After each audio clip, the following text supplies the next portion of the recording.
हाय बच्चा लोग केम छो मजा में myself Soham sir physics Aaradhya classes CTM okay voltage and capacitance chapter 2 चालू है अपने विडियोज बहु बधा नाख्या है आनी जस्ट पहलाना विडियो में सुवाहको बाह्य विद्युत क्षेत्र में मूकीए तो केवी वर्तणूक धरावे ए सुवाहको साथे शुं शुं थाय एनी पर आखी चर्चा थी है ने।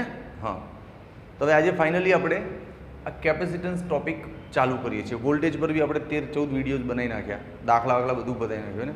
चलो तो विडियो स्टार्ट करूँ ए पहला तमने एक अगत्यनी सूचना आपी दो दोस्त।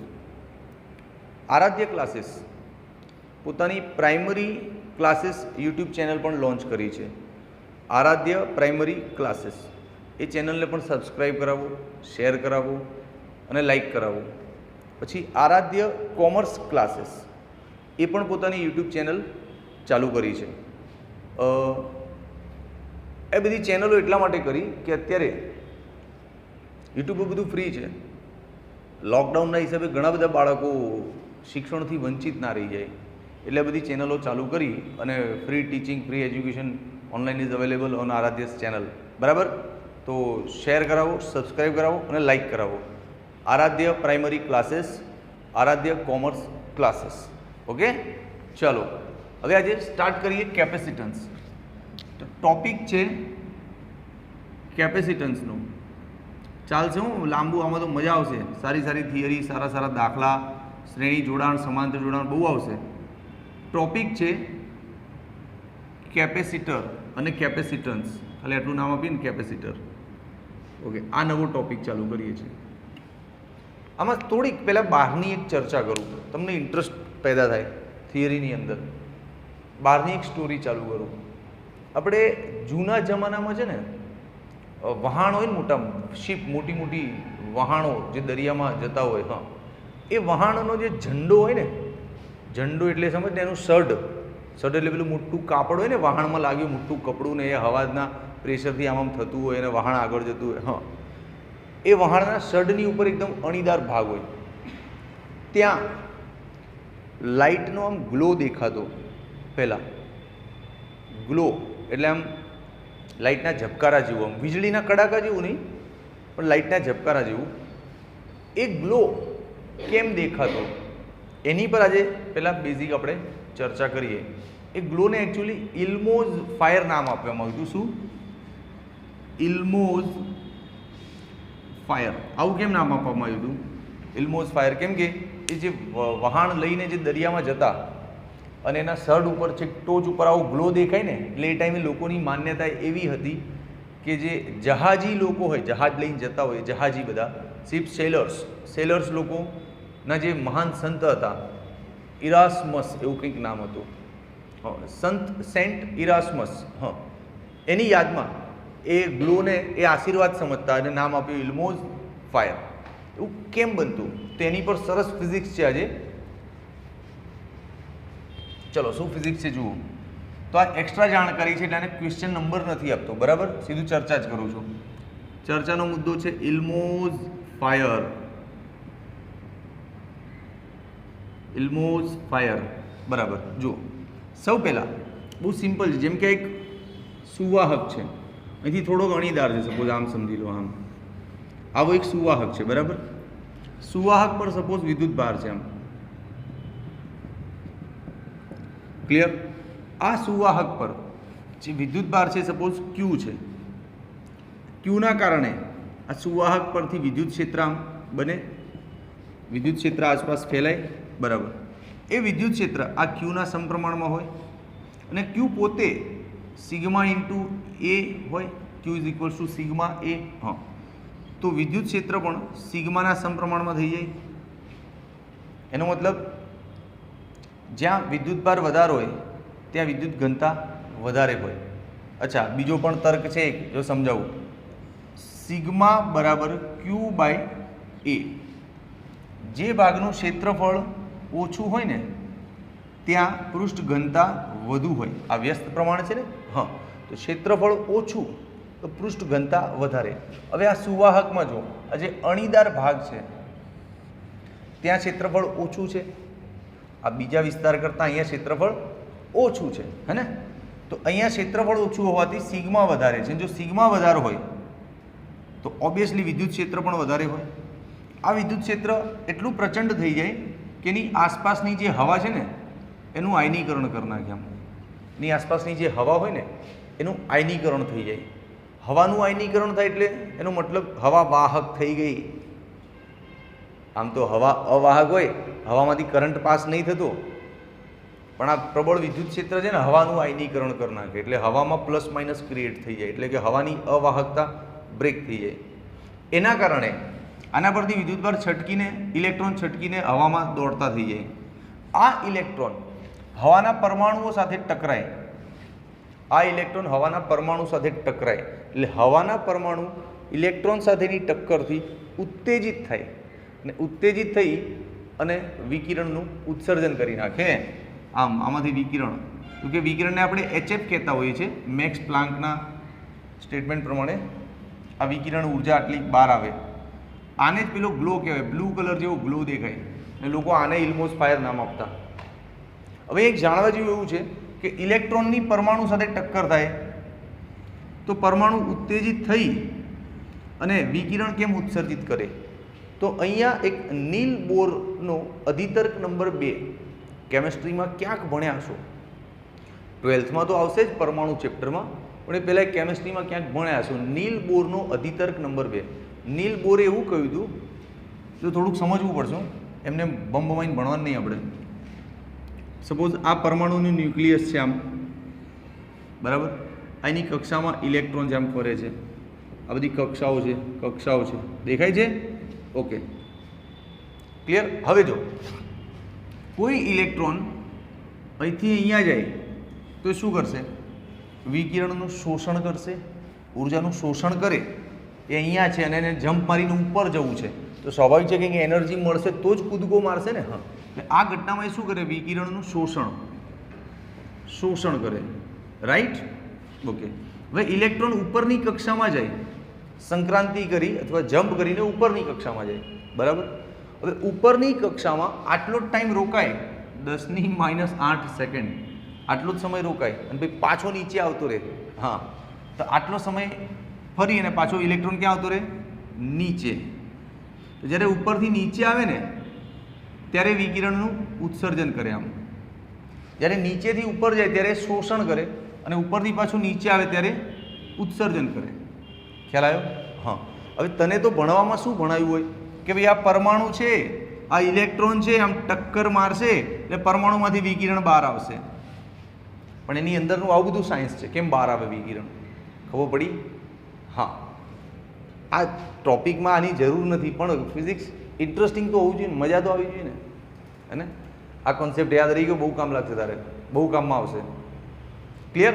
તો ચલ હવે આ ઘટના એકવાર શોર્ટમાં ફરી સમજાવી દઉં. આ બધું બહુ લખી બહુ નાખ્યું છે આપણે, ડસ્ટર આવી ગયો. જો સિમ્પલ ઇલ્મોસ ફાયર એકવાર ફાસ્ટ રેપિડ રિવિઝન આપી દઉં. શું થાય છે?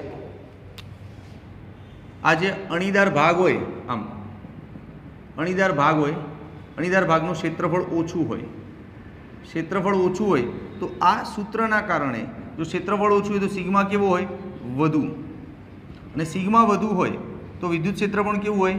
વધુ. કેમ કે વિદ્યુત ક્ષેત્રનું સૂત્ર છે ને σ/ε0. અરે યાર, પાછલા વિડીયોમાં તો જોયું હતું, વિદ્યુતભારિત સપાટીનું વિદ્યુત ક્ષેત્ર σ/ε0. હા, 6 મુદ્દા લખાયા હતા પાછલા વિડીયોમાં કે ધાતુને બાહ્ય વિદ્યુત ક્ષેત્રમાં મૂકવાથી શું થાય. એમાં 5મો મુદ્દામાં મેં સાબિત કરીને આપ્યું હતું. તો જો આ અણીદાર ભાગનું ક્ષેત્રફળ ઓછું, જેથી સિગ્મા વધુ તો વિદ્યુત ક્ષેત્ર વધુ. આ વિદ્યુત ક્ષેત્ર એટલું વધુ થઈ જાય કે આ સપાટી પરના ઇલેક્ટ્રોનને ખેંચી જાય બહાર, અને એ ઇલેક્ટ્રોન દોડતા દોડતા હવાના પરમાણુ સાથે ટકરાય, ધડામ, અને જેવા ટકરાય એવું બહાર વિકિરણ ઉત્સર્જિત થાય. આમ આ વિકિરણને કહેવાય ગ્લો, ઇલ્મોસ ફાયર, બ્લુ કલર જેવું દેખાય. હા, સમજ્યા? તો ઇલ્મોસ ફાયરની સ્ટોરી હતી મસ્ત. અચ્છા, 1 મિનિટ તને કહી દઉં. આની પરથી આ જે ઇલેક્ટ્રોન કે વિદ્યુતભાર હવામાં જતો રહે એને કોરોના ડિસ્ચાર્જ કહેવાય. ઘટનાને શું કહેવાય?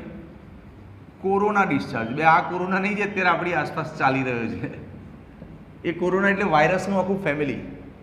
જે આ કોરોના બીમારી ચાલી રહી છે ને અત્યારે, મહામારી, હા, એ કોરોના એટલે વાયરસ ફેમિલી. આ કોરોના ડિસ્ચાર્જ, ઇલેક્ટ્રોનનું છટકી જવું હવામાં, કોરોના ડિસ્ચાર્જ. તો ચાલ આનો સ્ક્રીનશોટ લેવો હોય તો લઈ લે મસ્ત, ચકાચક. 1, 2 and 3. ઓકે.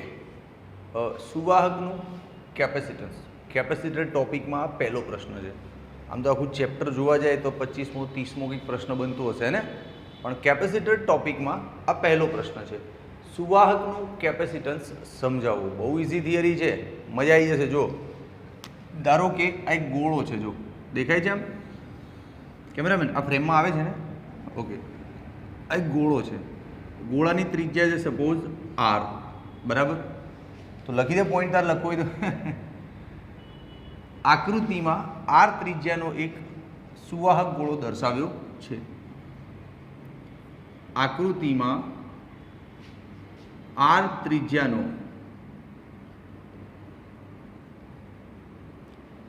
સુવાહક ગોળો દર્શાવ્યો છે. ઇઝી ના? હા.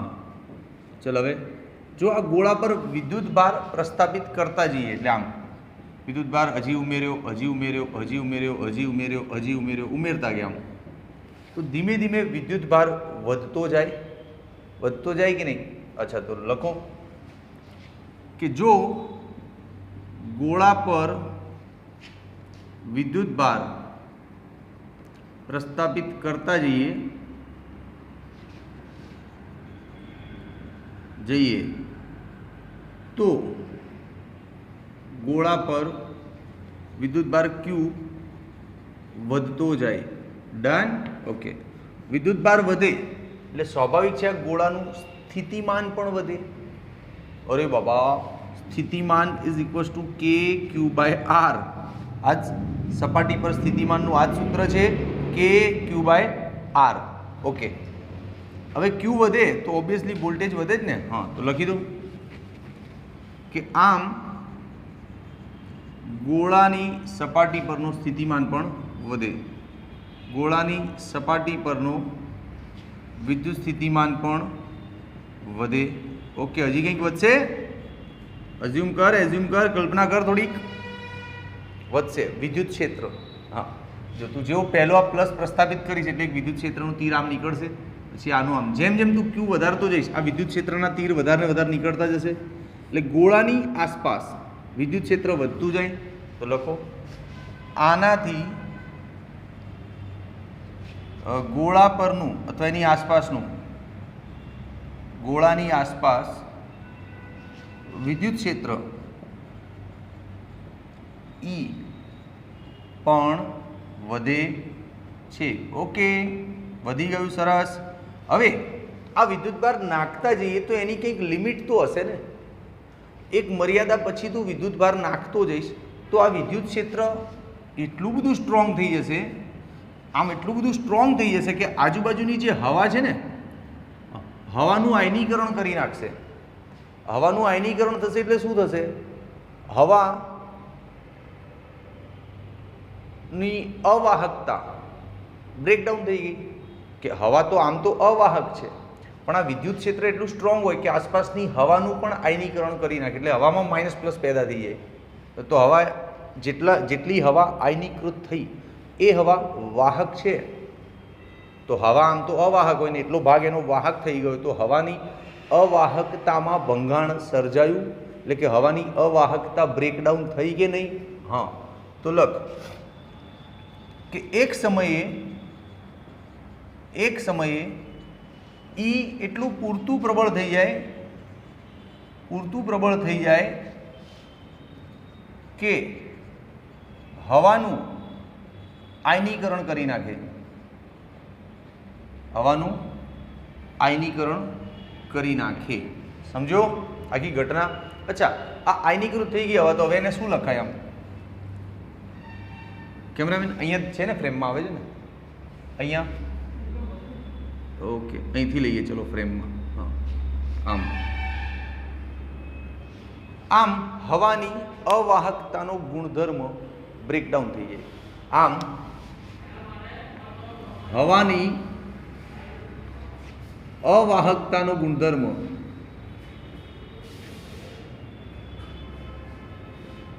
બ્રેકડાઉન થઈ જાય એટલે ભંગાણ સર્જાય, બ્રેકડાઉન થાય છે. ક્લિયર? ઓકે. તો આ આખી ઘટનાને શું કહેવાય? Dielectric breakdown. ડાઇઇલેક્ટ્રિક એટલે અવાહકતા, બ્રેકડાઉન એટલે અવાહકતા તૂટી ગઈ, હવે વાહક બની ગઈ છે હવા. તો આને, આ ઘટનાને ડાઇઇલેક્ટ્રિક બ્રેકડાઉન કહેવાય. એક માર્ક્સમાં વ્યાખ્યા પૂછે ત્યારે આ ધ્યાન રાખવાનું, ડાઇઇલેક્ટ્રિક બ્રેકડાઉન એટલે શું. કેમેરામેન આખી ફ્રેમ આવે છે કેમેરામાં? કમ્પ્લીટ આવે છે ને? ઓકે. ચલો એક ફાસ્ટ ફોરવર્ડ જોઈ લઈએ. સૌ પહેલાં એક ગોળો લઈએ, તેની પર વિદ્યુતભાર પ્રસ્થાપિત કરતા જઈએ તો ક્યુ વધતો જાય, ક્યુ વધતો જાય એટલે એના કારણે સ્થિતિમાન પણ વધતું જાય, સ્થિતિમાનના કારણે વિદ્યુત ક્ષેત્ર પણ વધતું જાય. વિદ્યુત ક્ષેત્ર વધીને એટલું સ્ટ્રોંગ થઈ જાય કે આસપાસની હવાનું જ આયનીકરણ કરી નાખે. હવાનું આયનીકરણ થઈ જાય એટલે હવા વાહક થઈ ગઈ, તો હવાની અવાહકતા તૂટી પડી, ભાંગી પડી, એટલે આ ઘટનાને કહેવાય હવા ડાઇઇલેક્ટ્રિક બ્રેકડાઉન. હવે એક નાનકડો એવો પ્રશ્ન થાય કે આમ કંઈ બી વિદ્યુત ક્ષેત્ર આપીએ તો હવા આયનીકૃત થઈ જાય? ના, અમુક વિદ્યુત ક્ષેત્ર સુધી તો હવા ટોલરેટ કરે, સહન કરે, વિદ્યુત ક્ષેત્રની વિરુદ્ધમાં લડે, પછી બિચારી થાકી જાય, વિદ્યુત ક્ષેત્ર હેવી પડી જાય એટલે હવાને હથિયાર નાખી દેવા પડે, હે ને? તો એ જે બિહેવિયર છે હવાનું, એને ડાઇઇલેક્ટ્રિક સ્ટ્રેન્થ કહેવાય. શું કહેવાય? Dielectric strength. જો વ્યાખ્યા કઈ લખવાની કે પ્રબળ વિદ્યુત ક્ષેત્રની વિરુદ્ધ જ્યાં સુધી હવા પોતાની અવાહકતા ના ગુમાવે એ વિદ્યુત ક્ષેત્રના મૂલ્યને ડાઇઇલેક્ટ્રિક સ્ટ્રેન્થ કહે. સપોઝ 5 ન્યૂટન અપોન કુલમ વિદ્યુત ક્ષેત્ર આપું, હવા હજી અવાહક છે. 7 ન્યૂટન અપોન કુલમ વિદ્યુત ક્ષેત્ર આપું, હજી હવા વાહક છે. પણ જેવું 7.1 આપીશ ને હવા વાહક થઈ જશે. તો જે 7 છે ને એ લિમિટ છે. 7 આની ડાઇઇલેક્ટ્રિક સ્ટ્રેન્થ કહેવાય કે 7 સુધીનું વિદ્યુત ક્ષેત્ર ઝીલી જશે, તેને કહેવાય ડાઇઇલેક્ટ્રિક સ્ટ્રેન્થ. લખી દઈએ વ્યાખ્યા, વાંધો નહીં, કામમાં જ આવશે. ડાઇઇલેક્ટ્રિક સ્ટ્રેન્થ શું લખીએ? લખો મસ્ત વ્યાખ્યા કે જે વિદ્યુત ક્ષેત્રના મૂલ્ય માટે હવા, જે મહત્તમ વિદ્યુત ક્ષેત્રના મૂલ્ય માટે હવા પોતાની અવાહકતા ટકાવી રાખે એ વિદ્યુત ક્ષેત્રના મૂલ્યને ડાઇઇલેક્ટ્રિક સ્ટ્રેન્થ કહેવાય. વિદ્યુત ક્ષેત્રના જે મહત્તમ મૂલ્ય માટે હવા અવાહકતાનો ગુણધર્મ વિદ્યુત ક્ષેત્રની વિરુદ્ધ ટકાવી રાખે છે, ટકાવી રાખે છે. વિદ્યુત ક્ષેત્રના તે મૂલ્યને હવાની ડાઇઇલેક્ટ્રિક સ્ટ્રેન્થ કહેવાય. ઓકે. અચ્છા, હવાની માટે ડાઇઇલેક્ટ્રિક સ્ટ્રેન્થ સેટ છે. આટલી જો શું થયું ભાઈ આને? હવાની ડાઇઇલેક્ટ્રિક સ્ટ્રેન્થ સેટ છે 3 × 10⁶ વોલ્ટ પર મીટર. આટલું વિદ્યુત ક્ષેત્ર આપો ને ત્યાં સુધી હવા ટકી રહે. હવે આનાથી સહેજ વધારે વિદ્યુત ક્ષેત્ર આપશો ને તો હવા વાહક થઈ જશે, આયનીકૃત થઈ જશે અને એમાંથી વહન પામવા માંડશે વિદ્યુતભાર. Clear? It's a good IMP VSQ or MCQ information. યાદ રાખી લેજો આ. હવે દોસ્ત, આ આખી ઘટનામાં શું જોયું મેં? તો મને તો મજા આવી ગઈ. શું જોયું કે એક ગોળો છે, એની પર વિદ્યુતભાર પ્રસ્થાપિત કરતા જાઓ એટલે એનો વી વધતો જાય, પછી એના કારણે ઈ વધતો જાય અને ઈ એટલો વધી જાય કે આજુબાજુની હવાની જ આયનીકરણ કરી નાખે. હવા આયનીકૃત થઈ જાય એટલે આ ઘટનાને કહેવાય હવાનું ડાઇઇલેક્ટ્રિક બ્રેકડાઉન. બરાબર? આટલું જોયું આપણે. હવે આ આખી ઘટના દરમિયાન સ્ટાર્ટિંગથી જ્યારથી ત્યાંની પર વિદ્યુતભાર નાખવાનું ચાલુ કર્યું ને ત્યારથી લઈ અને જ્યાં સુધી આ ડાઇઇલેક્ટ્રિક બ્રેકડાઉન ન થઈ ગયું ત્યાં સુધી આ આખી ઘટના દરમિયાન ક્યુ અને વીનો ગુણોત્તર અચળ રહે. હા, તો જેટલો ક્યુ નાખે ને એટલો વી વધે, જેટલો ક્યુ નાખે ને એટલો વી વધે, તો જેટલો ક્યુ નાખે ને એટલો વી વધતો જાય. એટલે આ આખી ઘટનામાં ક્યુ અને વીનો ગુણોત્તર અચળ રહે છે. તો જો અહીંયા એક પોઈન્ટ બને, આ સમગ્ર ઘટનામાં ક્યુ અને વીનો ગુણોત્તર અચળ રહે છે.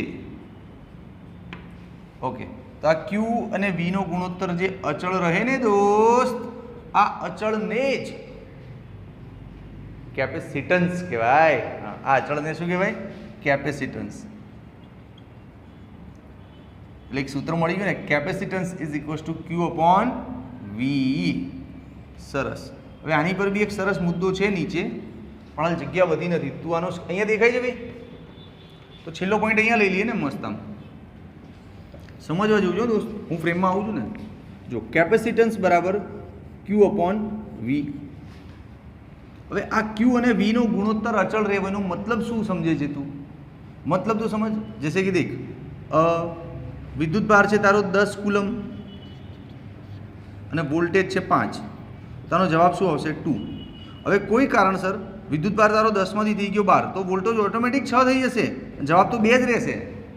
સમજો? સી અચળ રહેવો એનો મતલબ કે વિદ્યુત ભાર 10 માંથી 12 થઈ જાય તો વોલ્ટેજ બી 5 માંથી 6 થઈ જ જશે, પણ આ જવાબ તો તારો 2 જ આવશે. 2 જ આવશે. સપોઝ વિદ્યુત ભાર તારો 15 થઈ ગયો તો વોલ્ટેજ ઓટોમેટિક 7.5 થઈ જશે. તો 7.5 દુ 2 15. સી 2 જ આવું.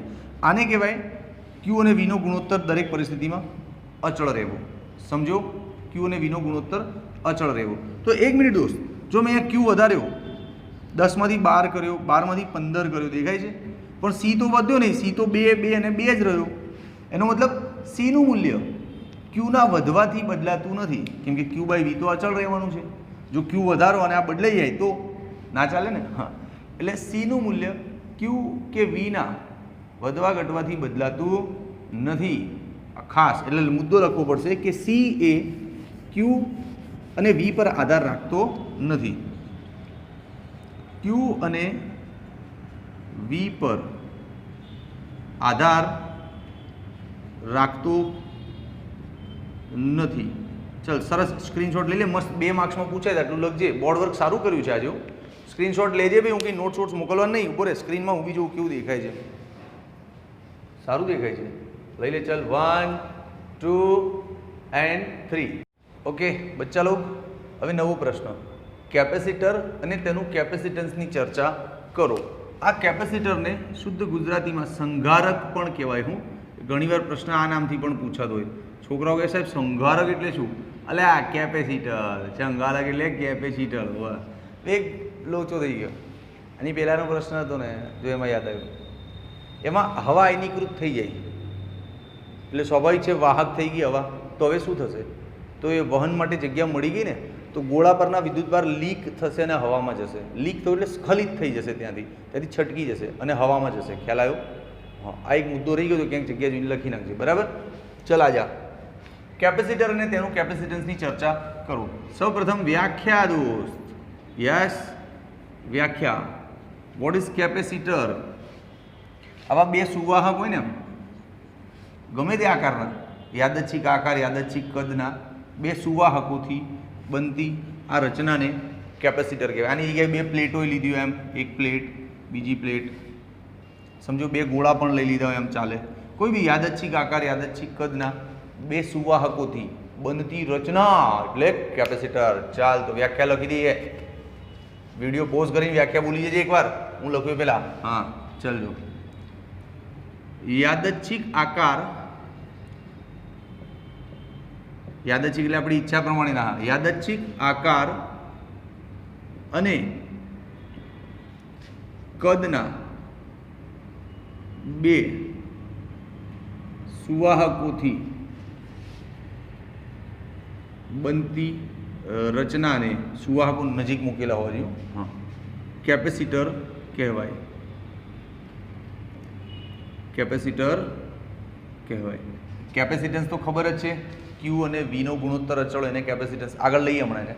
પેલા એક આદું કેપેસિટર દોરી નાખીએ. જો આ યાદચ્છિક આકારના 2 વાહકો લઈ લો. એક આ લઈ લીધો, એક અરે જગ્યા જતી રહેશે અહીંયા. લો ને સાહેબ થોડું. જા 2 સુવાહક લઈ લો, એક અને આ બીજો. તો આ છે સુવાહક 1 અને આ છે સુવાહક 2. તો લખી દો આકૃતિમાં સુવાહક એક અને સુવાહક અરે એટલું બધું ક્યાં પ્રોફેશનલ લખવા લાગે. આ આકૃતિમાં બે સુવાહક આલ્યા હ વ લખ્યા. આકૃતિમાં બે સુવાહક મેલ્યા કે આપ્યા છે એવું લખ સ્પષ્ટ દર્શાવ્યા છે લખ બાપા દર્શાવ્યા છે લખ. હા ચાલો ક્લિયર. ઓકે એકની પર વિદ્યુતભાર છે પ્લસ ક્યુ અને બીજા પર છે માઇનસ ક્યુ. લખી દે સુવાહકો પર વિદ્યુતભાર પ્લસ ક્યુ અને માઇનસ ક્યુ છે. હા લેક્ચર થોડુંક સ્પીડમાં આવી ગયું.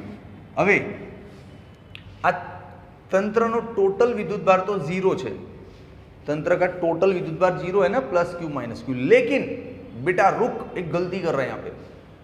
कैपेसिटर नो विद्युत भार शू आमा तो दोस्त कैपेसिटर नो विद्युत भार क्यू कहेवाय कि एक्चुअली जे कैपेसिटर नु काम है विद्युत भार ने संग्रह करवो ए काम आ करे. आ सपोर्टिव प्लेट है. आ शू करे खबर आनी कैपेसिटी वधारे खाली केम तो आगळना विडियोमां जोतो जईश तू એટલે આનો બહુ મોટો રોલ નથી નેગેટિવનો. સમજો મેન જે છે આ જ છે. એટલે આખા તંત્રનો વિદ્યુતભાર 0 હોવા છતાં ક્યુને કેપેસિટરનો વિદ્યુતભાર કહેવાય. લખો આમ તો તંત્ર કઈ રીતે લખાય બરે. આમ તો તંત્રનો કુલ વિદ્યુતભાર 0 છે પરંતુ BUT बट क्यू ने कैपेसिटर नो विद्युत भार कहे छे. हाँ हाँ क्यू ने कैपेसिटर नो विद्युत भार कहवाय. चल पत्यु. हवे आ सुवाहक नो वोल्टेज V1 आनो वोल्टेज V2 ते पण लखी दो. बे सुवाहकोना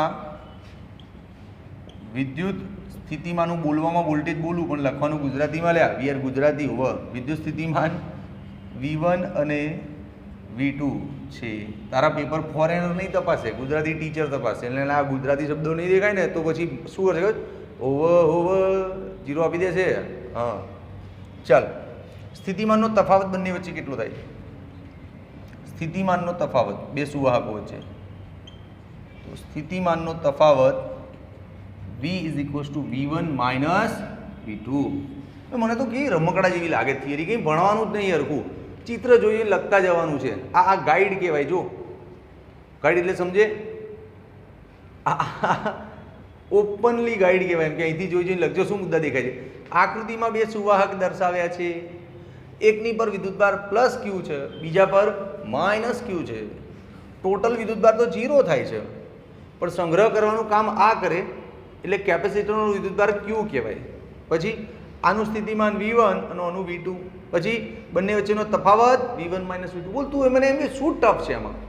ખાલી ચિત્ર જોઈને લખવાનું છે યાર. બરાબર ચલ આ થઈ ગયું કેપેસિટર. હવે એક બે નવી વાતો જે આપણે જાણતા જોઈએ. અહીંયા દેખાય છે કેમેરામેન? તો લઈ લો ફ્રેમમાં. આપણે ખાસ આ તો જાણીએ છીએ કે આ વચ્ચે જે હવા છે એ હવામાં વિદ્યુત ક્ષેત્ર વિદ્યુતભારના સમપ્રમાણમાં હોય અને સ્થિતિમાન પણ વિદ્યુતભારના સમપ્રમાણમાં હોય. તો જાણીએ છીએ ને આપણે. તો આ આખો ગુજરાતીમાં નહીં લખે તો આવું લખીશ તો ચાલશે. અહીં ઈ ચલે છે ક્યુ અને વી ચલે છે ક્યુ. Okay done. તારે સ્ક્રીનશોટ લેવો જ લઈ લે કે હું પેલી બાજુ જતો રહું ભણાવતા. ઓકે હવે જો આ થિયરીને સેજ આગળ વધારીએ. કેપેસિટર એટલે શું એની વિશે આખું આ ડિટેલ જોઈ લીધી આપણે. સમજી ગયું તું? હવે કેપેસિટન્સ તો એક જ લાઈન બે હમણાં આખી થિયરી તો લીધી હતી એની પર એક જ લાઈનમાં લખી દે. ચાલ ભગવાનનું નામ દે અહીંયા બોરે જગ્યા તો બનાવવી પડશે ને દોસ્ત. હા એ દેખાય ને કેમેરામેન? લખી લો. અહીં ક્યુ અને વીનો ગુણોત્તર અચળ રહે છે. ખબર તો છે ભાઈ. હા માટે ક્યુ બાય વી બરાબર સી. આને કહેવાય કેપેસિટન્સ. લખી દે ગુજરાતીમાં કેપેસિટન્સ. બસ એક જ મુદ્દો આપવાનો અહીંયા. બહુ થઈ ગયું જલસા કર. હવે થિયરીને લાંબી ખેંચ તારી બુદ્ધિથી. અને લાંબી કઈ રીતે ખેંચીશ? આના એકમો લખી દે. ચાલ એકમ જો એસઆઈ એકમ શું થશે આનો? Coulomb upon volt. એસઆઈ એકમ શું થશે? કુલમ્બ અપોન વોલ્ટ, અથવા તો ફેરાડ પણ કહેવાય આને. વૈજ્ઞાનિક છે હવે ફેરાડ. ચલ કમેન્ટમાં લખજે ફેરાડ આખું નામ શું છે વૈજ્ઞાનિકનું. આ ફેરાડ કયા વૈજ્ઞાનિકના નામનું શોર્ટ વર્ઝન બનાવ્યું? આખું નામ શું છે વૈજ્ઞાનિકનું? કમેન્ટમાં લખજે બે, તો તારો ઇન્ટરેસ્ટ દેખાશે મને. હા, એસઆઈ એકમ તો આ થઈ ગયો. બીજું અન્ય નાના એકમો પણ છે આને ભાઈ. યસ, નાના એકમો પણ છે. કયા કયા નાના એકમો કહું છું?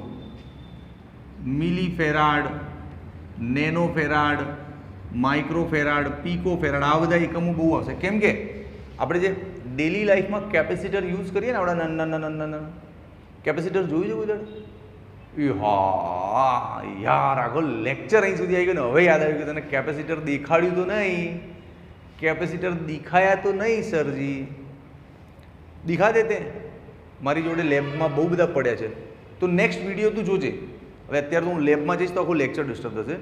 નેક્સ્ટ વિડીયોમાં તને કેપેસિટર આખું લાઈન બતાવી દઈશ કે આને કેપેસિટર કહેવાય, એના ભડાકા કરીને બતાવીશ. નેક્સ્ટ વિડીયો જોજે, બરાબર? જો આ બધા નાના એકમો છે ડેલી લાઈફમાં છે ને, આવા બધા કેપેસિટન્સવાળા કેપેસિટરથી આપણે કામ લેવાનું હોય. મિલી ફેરાડ એટલે 10⁻³ ફેરાડ, નેનો એટલે 10⁻⁹ ફેરાડ, માઇક્રો એટલે 10⁻⁶ અને પીકો એટલે 10⁻12 ફેરાડ. હા, ઓકે. અચ્છા, આનું પારિમાણિક સૂત્ર બી આપણને ખબર જ છે. બે આરાઓ યાદ કરો. પેલું લખાયું હતું ને VRC 12 - 31 12 - 32 -12 42. તો એ છે આ. હા, MLTA -12 42. ક્લિયર?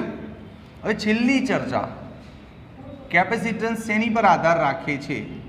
કેમ કે આની પહેલાંના પ્રશ્નમાં તો આપણે ના પાડી ને કે સી ક્યુ અને વી પર આધાર રાખતો નથી.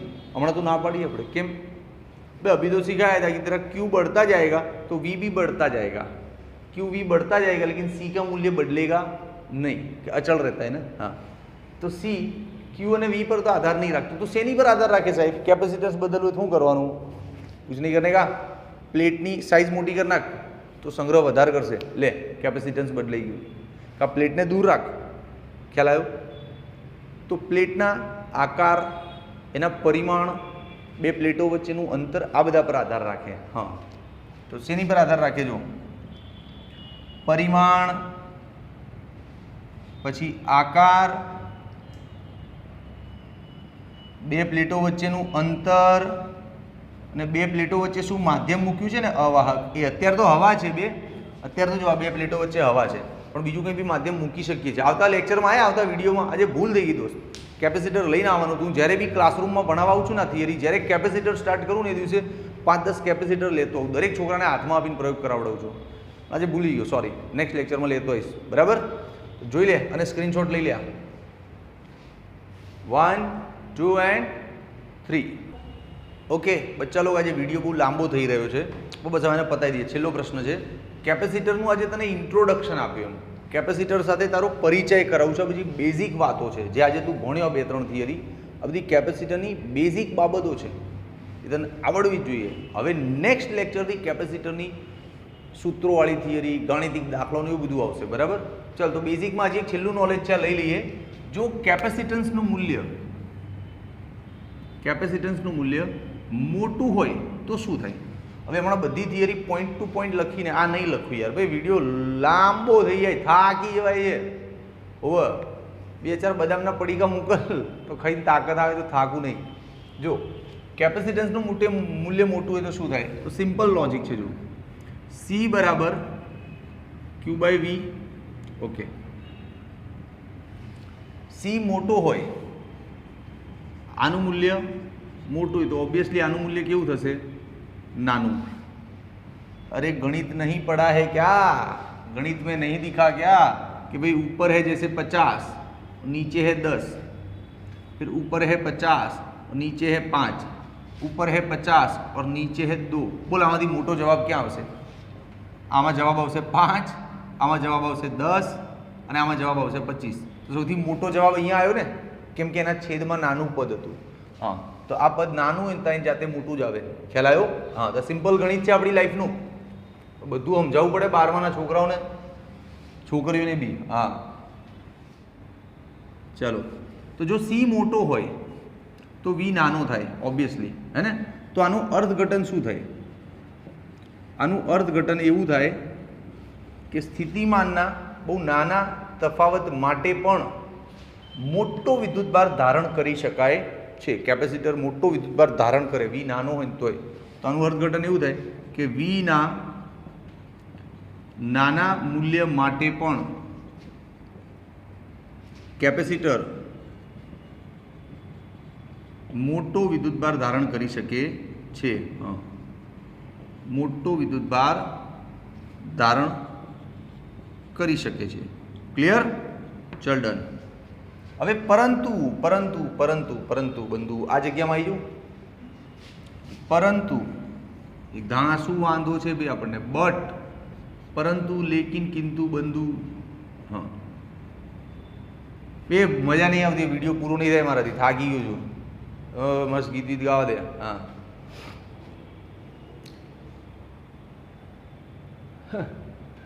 આઈને જતું રહ્યું, અહીં આઈને ઉઠે જતું રહ્યું. ચલ નહીં ગાવું.